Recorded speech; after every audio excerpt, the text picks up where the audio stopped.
Garrett with Empower Global here.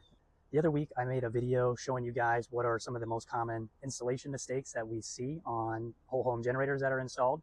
And just that way you guys know that I'm not making stuff up. I'm actually standing in front of a generator right now that has those two mistakes that I talked about in that video. So let's check it out. So here's the unit that we're looking at. Now keep in mind this generator was not installed by our company. The first mistake here, we're looking at kind of the back right corner of the unit where the electric and the gas go into the generator. Here we've got our second stage regulator on the LP fuel line that's coming to this unit. And the mistake is there should be 4 feet of pipe, 1-inch pipe after this regulator before it goes into the back of the generator. And in this case, we have the flex line and then a foot of 1/2-inch gas pipe before going into the unit. So most likely when this generator is running and has a heavy load on it, it is starving for fuel or running lean. The second mistake that was made when this unit was installed was the high voltage and low voltage wires were ran in the same conduit. There's only one going into the back of this unit, so I know that's what's happening. And this is another mistake that will void your warranty on a Kohler generator. It's also best practice for any generator to have the communication wires and the wires that are carrying the current or the power run in separate conduits. That's to prevent the high voltage wires from inducing voltage on the communication wires. A little more backstory on this unit. This unit has been here for about 10 years. The homeowner that lives here now bought the house with the generator already installed.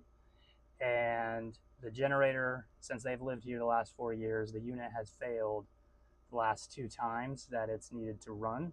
And if I were to leave these issues uncorrected and just place a new unit down on this pad, leave the gas and the electric how it is, she would have a brand new unit on this pad that has no warranty or potential for a warranty claim to be denied if the manufacturer asks for pictures of the installation. They're going to see those problems right away, and they're going to make the homeowner correct them before they'll honor the warranty on that machine.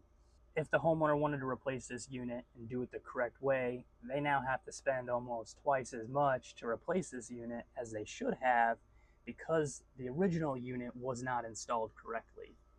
Some of the other issues that I found during my site visit when quoting the homeowner to replace the unit is the unit was undersized for the home. When doing the load calculation according to NEC standards, the total load that we're connecting to this unit is about 36 kilowatts without any load management.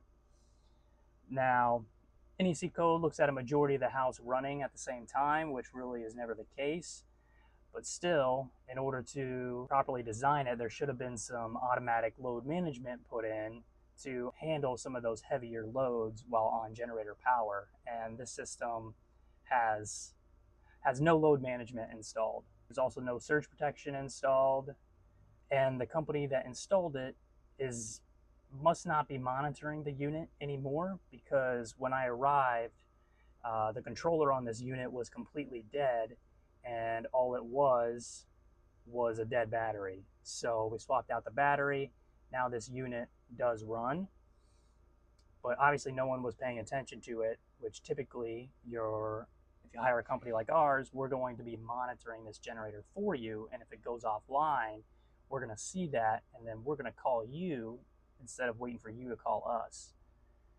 And the crazy thing is, if you look at the oil filter on this generator, there's a date on it of January of 2025. So the company that installed it, they obviously had a technician out here in January, but yet 5 months later, this customer has a generator that's completely dead because the battery has gone out on it.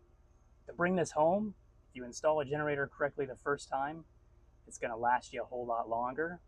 But also, if you ever do have to replace that unit, it's going to be much easier if the install was done correctly the first time, rather than having to fix mistakes that were made.